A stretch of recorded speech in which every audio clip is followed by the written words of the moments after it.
우리 옆 사람과 인사하겠습니다. 하나님은 당신을 사랑하십니다. 여러분 오늘 잘 오셨습니다. 여러분의 선택을 축복합니다. 오늘 하나님 아름다운 선택이란 제목으로 함께 은혜 나누기를 원합니다.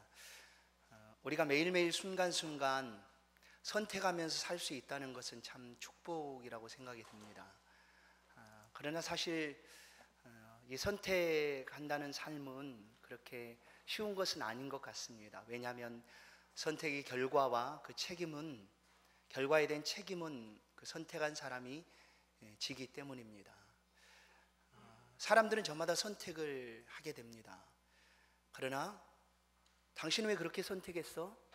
어떻게 그런 선택을 했지? 라고 우리가 말할 수 없습니다. 왜냐하면 선택하는 사람들마다 자기가 선택하는 선택의 기준을 갖고 있기 때문입니다. 그래서 합당하게 이것만은 딱 옳다라고 정해진 선택의 기준이 사실 우리의 삶에서는 그렇게 없습니다. 그러나 우리를 가리켜서 그리스도인, 신앙의 삶을 살고 있는 신앙인, 이렇게 할 때는 신앙인들 속에는 합당한 선택의 기준이 제시가 됩니다. 이 선택의 기준을 따라서 살아가는 것이 참 복되고 아름답다라고 우리가 생각합니다. 선택을 잘 할 수 있는 방법은 뭘까? 그것은 선택하는 어떤 대상이 우리 어떤 일에 대해서 잘 알 수 있다면, 확실하게 보여진다면 우리는 선택하는 데 어려움이 전혀 없습니다. 그러나 대부분의 선택의 대상 그리고 선택하는 일들에 있어서 불분명하게 잘 보여지지 않는 일들이 참 많이 있습니다. 그래서 참 선택하는 것은 어렵고 또 어렵습니다. 가장 첫 번째 사람이었던 아담과 하와에게도 이런 선택의 순간이 찾아옵니다. 사실 그들에게 하나님께서 분명하게 제시된 선택의 기준은 있었습니다. 말씀이었죠.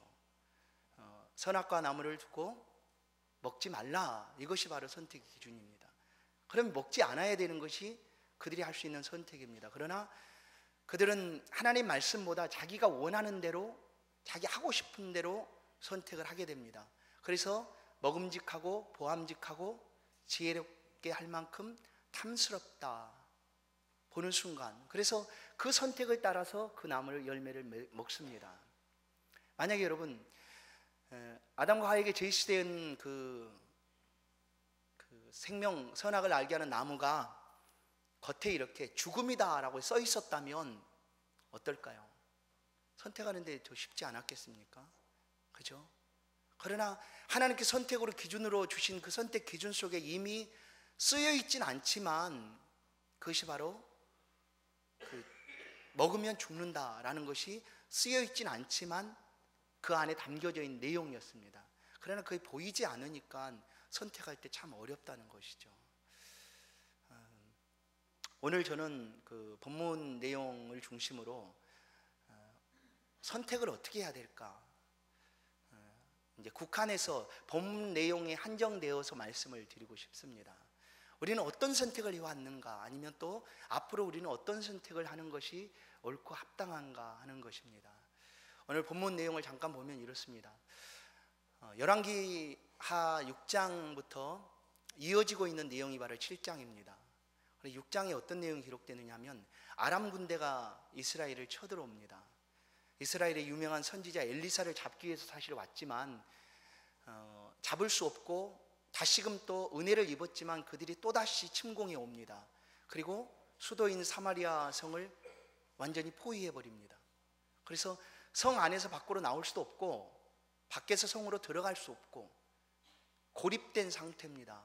그래서 성경은 이 사마리아 성 사람들의 모습을 보여주고 있는데 정말로 그야말로 비참한 상황이다라고 얘기합니다. 왜 그런가 하면 그 이스라엘 백성들은 먹을 수 없는 그런 음식들이 정해져 있었죠. 부정한 음식들. 그래서 그 부정한 음식에 대해서는 그들이 먹을 수가 없었습니다. 그런데 그 성에서 사고 팔고 있는 그 물건들이 뭐였느냐 하면, 이제 그동안에 먹었던 것은 다 사라지고 먹을 게 없으니까 나귀머리가 팔리게 됩니다. 나귀머리. 그러나 이 나귀머리, 낙타 이런 거는 레위기서 11장을 보면 부정한 음식이라 그들이 먹을 수 없는 그런 음식이었습니다. 그런데도 기근 때문에 아무것도 공급되지 않는 그런 상황에서 이 나귀머리조차 팔리게 됩니다. 또 어떤 사람이 나귀머리는 정말 맛없는 부분이다라고 얘기하기도 합니다. 돼지고기 머리인 돼지머리는 정말 맛있지 않습니까? 그러나 이 나귀머리 살도 없고요, 정말 맛이 없다는 얘기예요. 그런데 이 나귀머리가 얼마에 팔리느냐 하면 80세겔이라는 어마어마한 돈으로 팔립니다. 이 80세겔을 오늘날로 이렇게 환산해 보면 약 1세겔이 한 사람 4일 동안의 노동 품삯으로 봅니다. 그럼 80세겔이면 320일 분량입니다. 거의 1년치가 들어가야지만 그 나귀머리를 살 수 있는 거죠. 또 합분태라고, 이 합분태라는 표현은 이제 뜻은 비둘기 똥입니다. 비둘기 똥. 이것이 4세겔에 팔립니다. 그러나 이 비둘기 똥이 아니라 사실은 이름이죠. 식물의 이름, 이 식물의 이름 뭐냐, 이건 허브 이런 식으로 그 뿌리 식물의 이름이 바로 비둘기 똥입니다. 그러니까 그 똥이라는 이름은 그 꽃이 피는 모양이 비둘기가 쌓아놓은 똥처럼 보인다 해서 이렇게 붙여진 이름입니다. 그러니까 팔레스틴에 나고 있는 뿌리 식물이죠. 근데 이 식물은 누가 먹느냐면 아주 가난할 때, 예전에 우리 조상들도 그 나무 뿌리를 캐고 먹고 그랬지 않았습니까? 어려울 때. 바로 그런 때에 이 뿌리 식물, 곧 합분태라고 하는 그것을 캐서 먹었습니다. 그런데 그 뿌리 식물, 그것이 4일 동안 일해서 살 수 있는 가치로 팔리게 됩니다. 더욱 비참한 것은 돈을 많이 가지고 있어서도 그 성 안에서 살 물건이 없었다는 얘기입니다. 그래서 더 비참하고 참담한 그 상황을 성경은 오늘 우리 가운데 보여줍니다. 그것이 뭐냐면, 기근이 계속되니까 사람이 사람을 사고 팝니다. 어른들이 자녀들을 사고 팝니다. 오늘은 내 자녀를, 내일은 우리 자녀를. 이렇게 해서 그 성 안에서 정말 사람으로 살 수 없는 그런 비참한 일들이 정말로 벌어지고 있었습니다. 그럼 성 밖의 상황은 어땠는가? 역시 마찬가지였죠. 성 밖도 출입할 수 없었기 때문에 성 밖도 여전히 마찬가지였습니다. 그리고 성 주변으로는 아람 군대가 진을 치고 있었기 때문에 누구도 그 성으로 접근할 수 없는 그런 상황이었습니다. 그런데 오늘 본문을 보니까 7장 1절을 시작하면서 엘리사 선지자가 그런 상황 속에 있는 그 유다 백성들의 희망적인 메시지를 선포합니다. 그 시간이 내일 이맘때라고 정해집니다. 내일 이맘때. 그러니까 하루만 버티면 하나님의 엄청난 기적으로 그들이 나귀머리 이것이 아니라, 합분태 이것이 아니라 곡식을 마음껏 먹을 수 있는 그런 때가 다가온다, 이렇게 얘기합니다. 그런 많은 사람들이 어땠을까요? 그것을 받아들였을까요? 그 중에 대표적인 한 사람을 소개하는데, 왕궁에서 궁정 일을 맡아보는 장관이었습니다. 어떻게 그런 일이 있을 수 있습니까? 하늘이 열린 듯, 하나님이 하늘 창고를 열듯 그래도 그런 일이 일어날 수 있겠습니까? 하면서 의심하고 믿지를 못합니다. 그때 선지자는 너는 그것을 보지만 먹지는 못할 것이다. 나중에 결론적으로 이 일이 벌어졌을 때 사람들이 짓밟히고 이 장관은 그 상황을 보았지만 먹지를 못하고 죽습니다. 이 성 밖에 나병 환자 4명이 살고 있었습니다. 이제 오늘 그 초점은 이 4명의 모습을 중심으로 좀 보겠습니다. 나병 환자 4명이 살고 있었는데, 이 사람들 역시 그 비참한 상태에 놓여 있습니다. 이제 죽기를 기다리고 있는 상황이죠. 왜냐하면 성으로 들어가고 나오고 하는 사람이 있어야지만 지나가면서 구걸을 하고 먹을 것을 얻기도 할 텐데, 도대체 성으로 출입하는 사람이 없으니까 이 나병 환자 역시 먹을 것이 없습니다. 그래서 그 성 밖에서 그들은 그래도 자유로웠는지 결정을 하기를 얘기합니다. 친구들과. 야, 우리가 이제 여기서 앉아서 죽게 됐구나. 그래, 어떻게 해야 되느냐? 이 첫 번째 이 나병 환자들의 선택이 나타나는데, 그것은 바로 생명을 선택하는 것이었습니다. 살기 위한 선택. 하나님께서 우리 가운데 선택의 기준으로 제시한 것 가운데 공통적인 것이 바로 이런 거죠. 선을 택하라 하는 것입니다. 선을 택하라. 또 한 가지를 본다면 생명을 택하는 것입니다. 생명을 택하라. 생명과 반대되는 것들이 있을 때, 예를 들어서 물질이든지 어떤 다른 것들이 있을 때 생명을 택하는 것이 옳다라는 것입니다. 심지어 예수님께서는 안식일에 그 생명을 가진 짐승이 구덩이에 빠져 있는데 안식일이라고 이것을 건져내지 않겠느냐? 아니라는 얘기죠. 생명을 택하라는 얘기입니다. 그래서 이 나병 환자 4명은 생명을 살기 위해서 선택을 합니다. 그런데 이 나병 환자들에게 그 제시된 3가지 경우의 수가 있습니다. 선택할 수 있는 3가지 경우의 수가 뭐냐면, 첫 번째는 사마리아 성으로 들어가는 겁니다. 그래, 들어가도 마찬가지입니다. 이 나병 환자가 오기 전에도 그 성은 이미 벌써 아수라장이고 먹을 것이 없는 그런 상황인데 들어가면 죽을 게 뻔합니다. 안 되겠다. 두 번째는 그냥 여기 앉아서 그냥 우리 죽자, 굶어서 그냥 죽자였습니다. 그래, 결국 그것도 죽는 겁니다. 세 번째 그들이 선택할 수 있는 상황은 뭐냐면, 좀 멀리 떨어져 있지만 아람 군대 쪽으로 나가자 하는 겁니다. 그런데 이건 역시 죽는 게 마찬가지입니다. 그렇죠. 그들이 우리를 유대 민족이라고 해서 죽이면 죽겠다. 그러나 혹 살 가능성도 있다. 그러니 가자. 그래서 이 나병 환자들이 3번째 선택을 따라서 살기 위해서 아람 군대를 향해서 진을 치고 있는 그곳을 향해서 발걸음을 뗍니다. 이것이 바로 그들의 첫 번째 선택, 살기 위한 선택이었습니다. 그러나 여러분,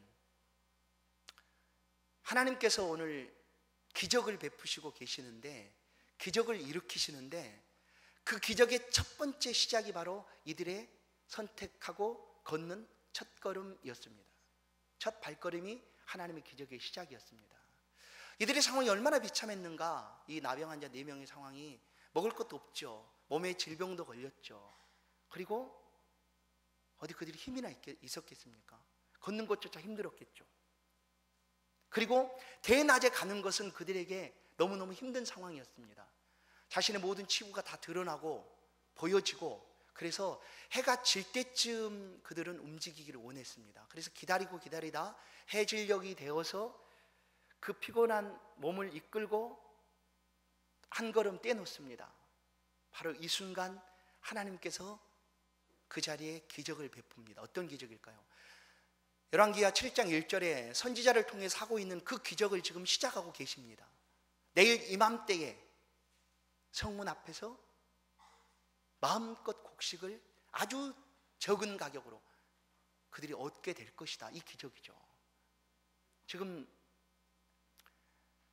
나병 환자들이 지금 걸어갑니다.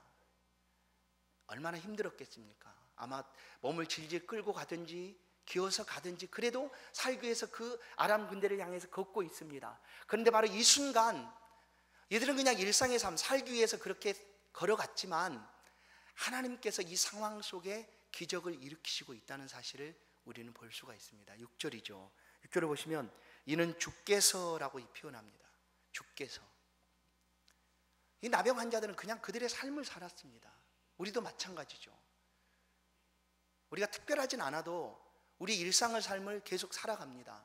아침에 일어나고 밥 먹고 또 나가서 일하고 그렇게 살아가는 거죠. 그러나 그 삶 속에서 하나님께서 때로는 우리를 통해서 기적을 일으키실 수 있다라는 것입니다. 하나님의 기적이 지금 시작됩니다. 자, 보시면 그들은 그냥 선택하고 그냥 걷고 있는데 하나님께서 그 발걸음을 떼는 그 순간 역사를 어떻게 하시느냐면 아람 군대 지휘관들의 귓가를 움직이십니다. 귀를. 그래, 한 걸음 걸었는데 아까 말씀드린 대로 그 먹지도 못한 그 병자들의 발에 무슨 힘이 있었겠습니까? 듣는다고 뭐 땅이 진동하듯이 지축이 흔들리듯이 뭐 그런 강력한 힘으로 그 땅을 디뎠겠습니까? 그러지도 않았던 얘기죠. 그런데 딛는 그 순간 하나님께서 아람 군대 지휘관들의 귀를 열어두십니다. 보니까 6절을 보십시오. 아람 군대로 병거 소리와 말소리와 큰 군대 소리를 듣게 하셨으므로. 누가 듣게 하셨을까요? 주께서. 하나님이 듣게 하신 거죠.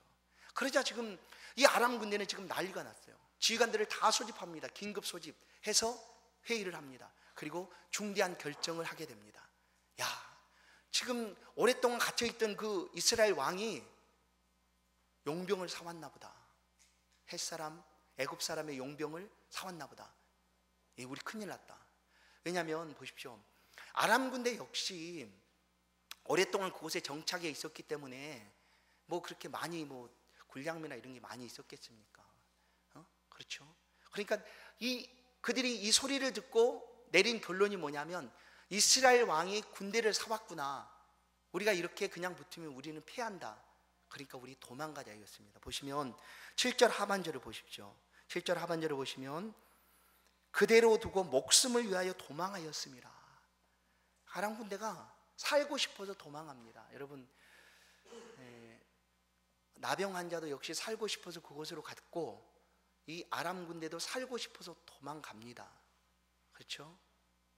여러분, 우리의 삶이 살고 싶어서 하는 일들 아니겠습니까? 그렇죠? 그러나 우리가 그 삶을 어떻게 살아가야 될까? 매일매일 선택해야 되는 그 순간순간 어떤 삶을 살아야 될까?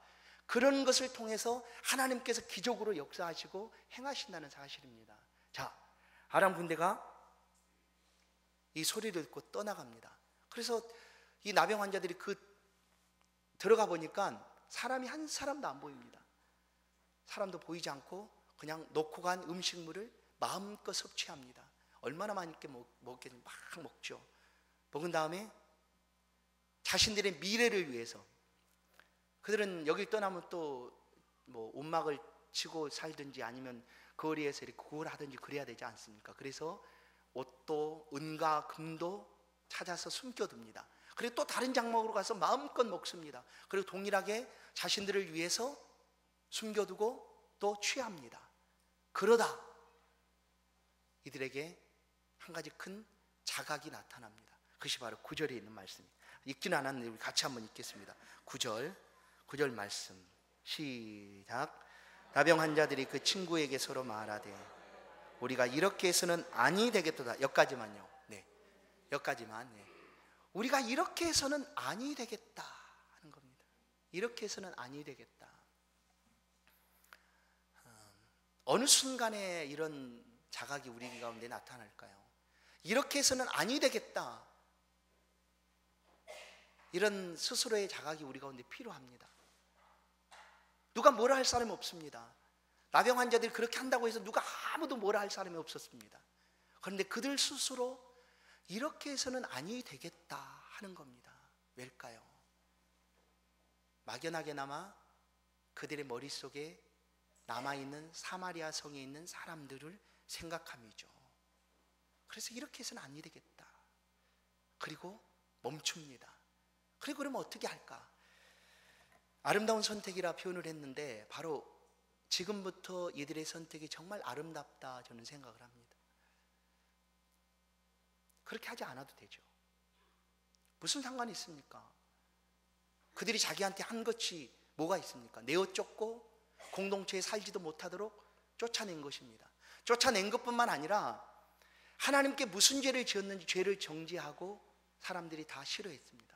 그래서 이 나병 환자들은 가족과 살 수도 없었고 사랑하는 사람과 함께 무리져 살 수도 없고, 더욱 아픈 것은 이스라엘 유대 공동체에서 쫓겨나야 했다는 얘기입니다. 쫓겨난 거죠. 버림받은 것과 똑같습니다.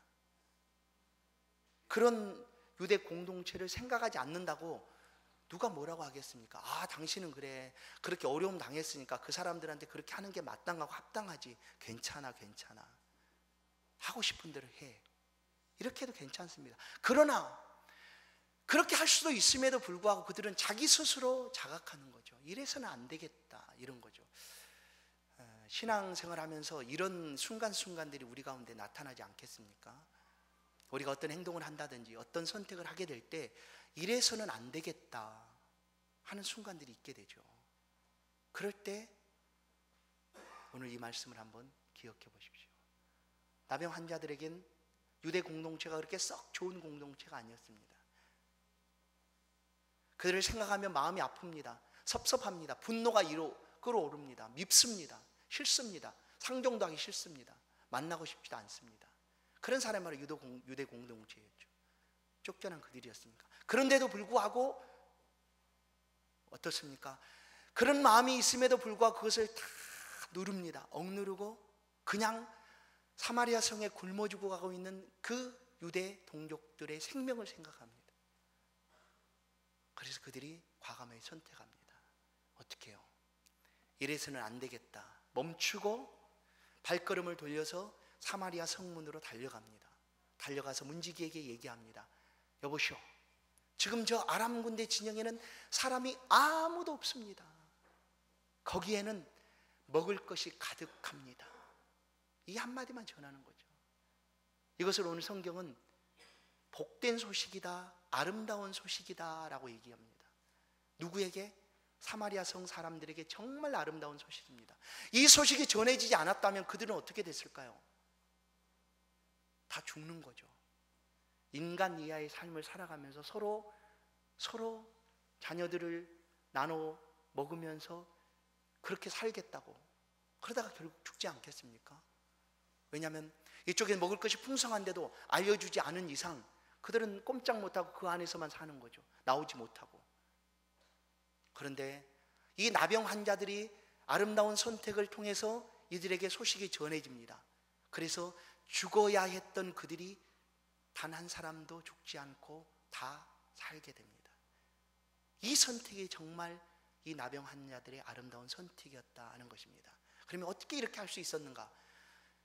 이제 우리의 삶에서 우리가 이 부분들을 생각해 봐야죠. 그것은 우리가 신앙생활 하면서 우리 가운데 섭섭한 게 없는 분 계신가요? 나는 신앙생활 하니까 하나님 믿으니까 섭섭한 것도 없고 뭐 미운 것도 없고 뭐 화나는 것도 없고 그렇습니까? 그분은 세상 사람 아니죠. 그죠? 천국에 사는 사람이에요. 지금 천국에 살지만 아직 우리가 온전하게 가지 않는 이상 안 그렇거든요. 그럴 수밖에 없습니다.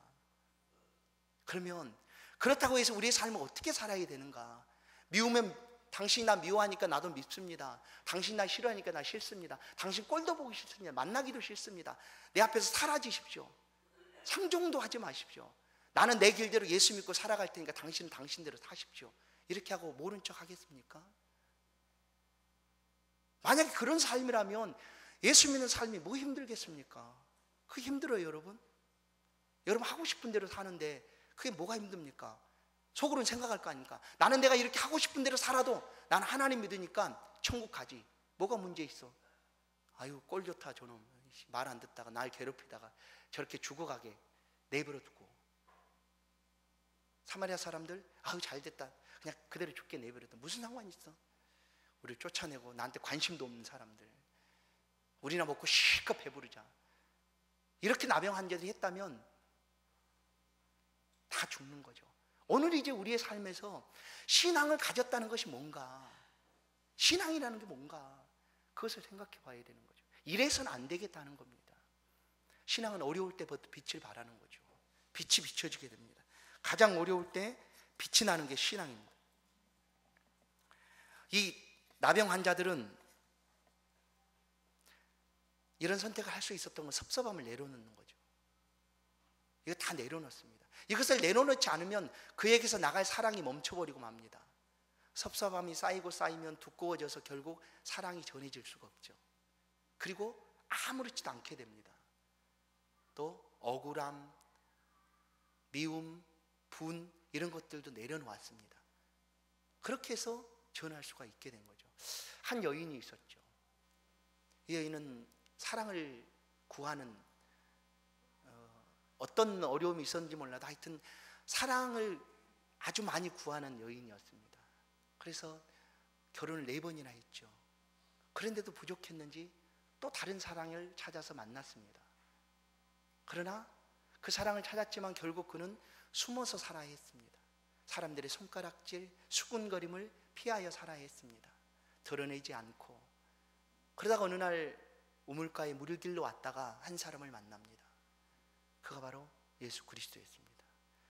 예수를 만나고 나서 그 여인이 물동이를 그곳에 던져놓고 내려놓고 자기를 향하여 손가락질하고 수군거리고 야, 저 여자는 진짜 이상한 여자야 했던 그 동네를 향하여 쏜살같이 달려갑니다.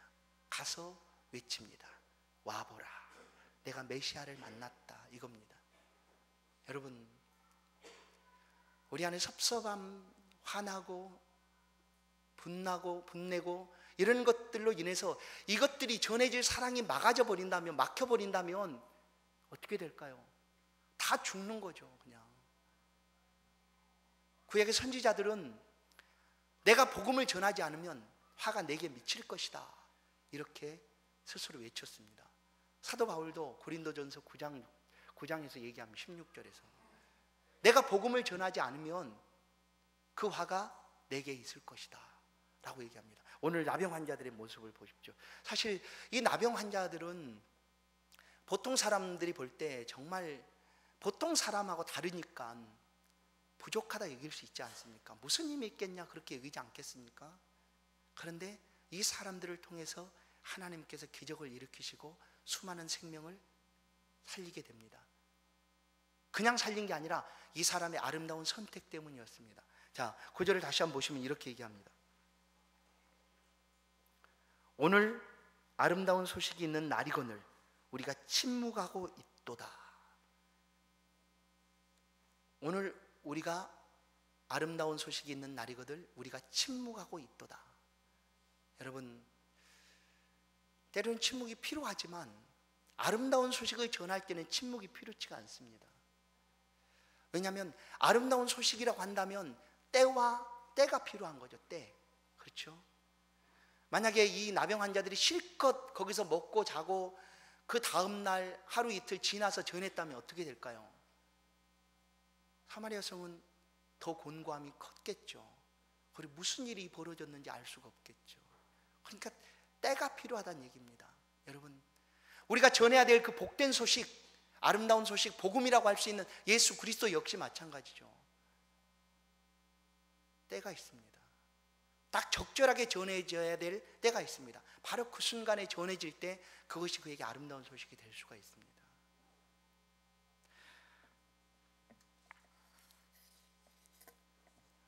사랑하는 여러분, 마지막 우리의 삶의 평가를 하나님께서 어떻게 하실까요? 한번 생각해 보십시오. 요즘 말하는 것처럼 상대평가할까 절대평가할까요?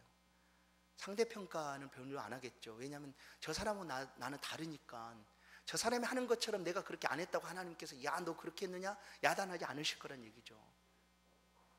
그러나 하나님께서 우리를 평가하는 기준은 한 가지죠. 그런 우리 일상의 삶을 살아가면서 하나님의 영광을 위해서 삶을 살았느냐. 이것 다시 말씀드리면 너 자신만을 위해 살았느냐 아니면 타인을 위해 살았느냐 하는 거죠. 그런데 우리가 타인을 위해서 살려고 할 때 그 타인이 나에게 행했던 그 섭섭함, 부족함, 또 미움 이런 감정들이 뒤섞여서 그 타인을 위해서 온전하게 헌신하거나 사랑하거나 복음을 좋은 소식을 전하지 못한다는 것이 있는 거죠. 잘 못합니다. 그러나 그러지 말고 온전하게 타인을 위한 삶을 살아가는 것. 이 성경은 원수를 사랑하라. 솔직히 못하죠. 어떻게 원수 사랑합니까? 원수가 아니라도 나한테 조금만 미운 털 박힌 사람 싫습니다. 아까 말한 대로 만나기 싫거든요. 얘기하기도 싫어요. 그래서 성경은 사랑하라고 얘기하는데 어떻게 합니까? 어떻게 해야 되죠? 아름다운 선택을 위해서는 이제 고민이 필요한 거죠. 그래서 고민이 필요한 거예요. 신앙의 삶을 살고 있는 우리들에게 이런 고민이 필요한, 어떻게 선택해야 될까? 여기서 고민이 필요한 거죠. 고민이 없다면 예수 믿는 게 뭐 힘들겠습니까? 아주 쉽죠. 그래서 고민 때문에 하나님 앞에 기도하게 되죠. 하나님, 그래도 어떡합니까?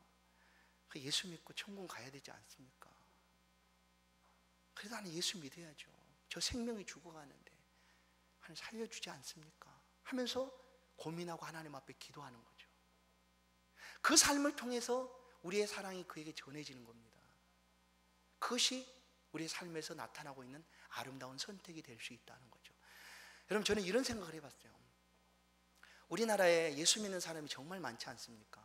4명 중에 1명이라고 표현을 예전에 했어요. 그런데 지금은 솔직히 그보다 안 된다고 말은 합니다.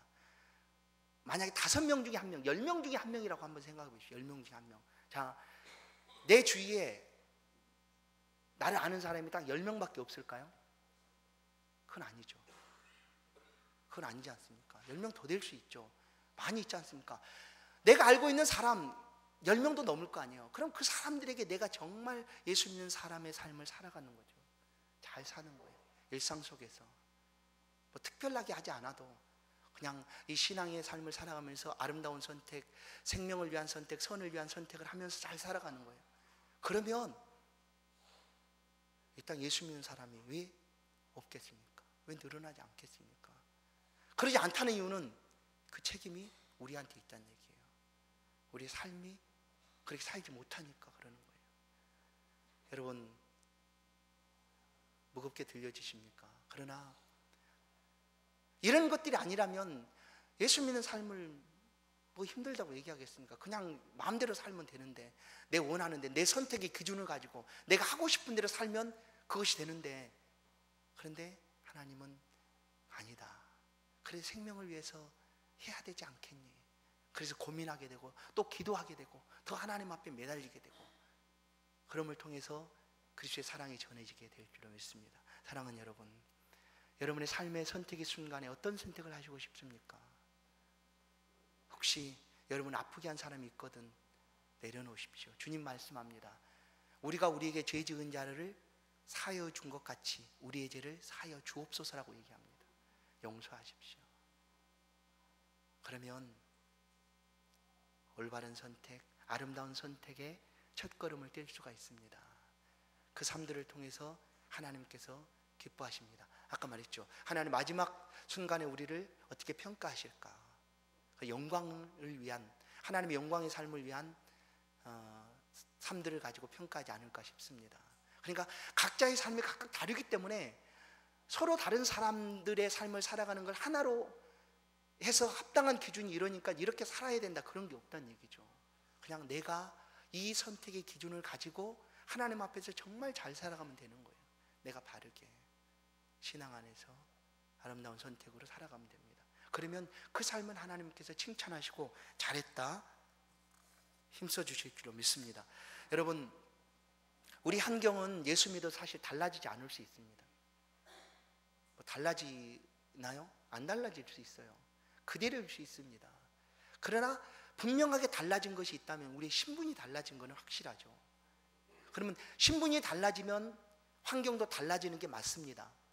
그러나 그게 당장 안 달라져요. 당장.